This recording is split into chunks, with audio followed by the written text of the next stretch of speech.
Welcome back, everybody. Now, DailyMailTV investigates medical gaslighting. Has a doctor or a healthcare professional ever dismissed your symptoms? If so, you are not alone. Meet Hannah Catton, a 24-year-old cancer survivor whose courage and persistence actually saved her life. Today, she reveals what to do when your doctor just won't listen. I was very tired of feeling like I had to fight for what I thought was just basic medical care. For 3 long years, Hannah Catton begged her doctors to ease her pain. In 2018, I started developing constant urinary tract infections. So I'd be getting one a month, one every other month, which is an abnormal amount. No one should be having them that often. And from there, I was just given antibiotics. That year, the 21-year-old moved from England to Australia, where her condition worsened. I developed irregular periods, bloating, and still had the urinary tract infections. Was told time and time again, it's stress, that's why your periods are irregular, just keep monitoring them, you're fine. Hannah didn't know it at the time, but her symptoms were hallmarks of ovarian cancer, which typically affects older females, not healthy women in their 20s. Hannah estimates she saw 10 doctors from 2018 to 2021, desperate for anyone to alleviate her chronic pain. All but one dismissed her cries for help. In my head, I was like, well, the doctors aren't worried. Maybe everyone else has period pains like this and it's me that's just a wimp.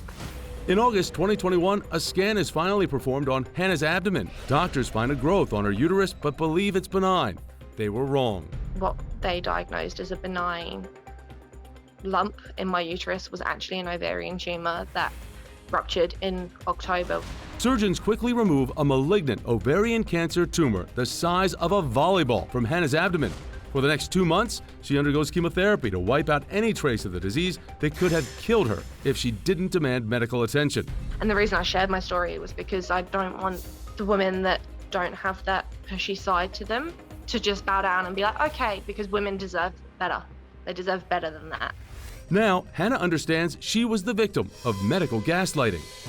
I would best describe medical gaslighting as sort of this phenomenon where your concerns, your health concerns, your symptoms, your questions, whatever it may be, are ignored or dismissed or brushed aside as something that's not important.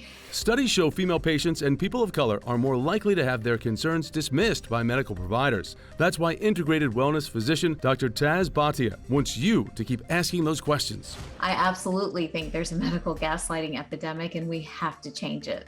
Don't be afraid to get multiple opinions because ultimately you're responsible for you. And if you're not asking those questions and pushing, nobody else will do that for you.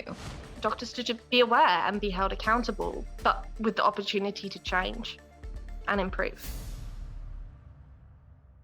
So we are very happy to report to you that Hannah has finished her chemotherapy sessions and is on the mend. Now, if you'd like to join Dr. Taz's Superwoman Circle community, you can follow her on social media at Dr. Taz MD or check out her website, drtaz.com.